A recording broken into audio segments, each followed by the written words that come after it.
hapon na naman. Nandito na naman tayo nag-aabang ng ng uwian kasi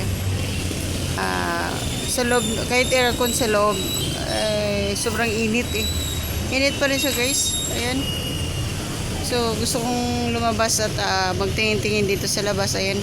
So, traffic na naman. Maga pa lang, traffic na. Ayan, traffic na. Ayan. Ito yung maganda dito kasi nakikita mo yung sa labas. Hindi yung sa dati kong mga trabaho na sa loob lang talaga. Sa mall, di mo alam kung gabi na o maga pa. Diyos ko po, yung buhay mo na doon lang talaga sa loob. Paglabas mo, pagpasok mo umaga, paglabas mo gabi na, gabi na.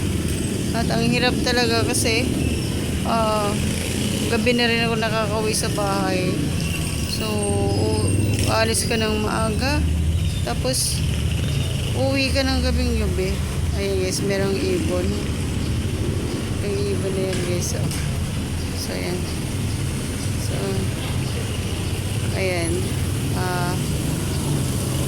Ganitong panahon, napakaganda kasi kumbaga maliwalas ang panahon. Kaya lang, mainit din. Pero syempre, wala na tayong magagawa kasi yun. Kaysa yung ulan ng ulan din.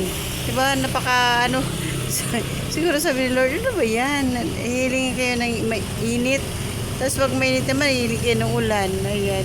So, minsan, diba? Ang saya ng buhay. Ayan. So, ayan guys. So, traffic talaga. Ayan. So, ayan. Yung mall na yan guys. Ayan. So, ayan guys. Diyan sa baba yan sa Aicha Ice Cream and Tea. Masarap yung ice cream nila dyan. Kahit 30 pesos isang cone. Masarap siya kasi may flavor. Ayan. So, yun din sa unahan guys. Doon kami bumibili ng kanin. Saan ka pupunta, sir? Ayan.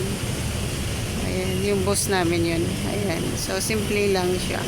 Kasi dati tauhan, tapos yung pandemic, so hindi na napatuloy yung amo nila, sila na lang magkasama na nagtayo sila. So napaka humble ba.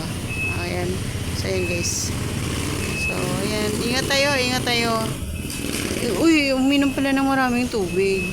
O kung merong konting yelo, lagyan nyo ng konti para pag uminom ka rin na medyo medyo lamig ng konti lang din. Yung patayin lang yung init sa tubig. Kasi syempre pag mainit din yung tubig sa lagayan. So hindi kagaya yung meron color. Ayan. So ako konting yellow, ayan, para makainom ng marami. So ayan guys, ayan. So ito lang yung makukwento ko sa buong maghapon na ito at saka yung kanina.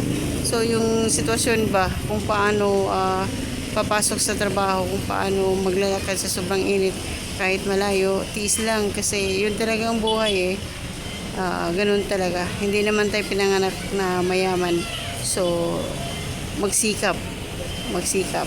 So salamat naman sa Diyos at patuloy tayo na nag-work. Ayan, so guys, ingat tayo. I love you. God bless.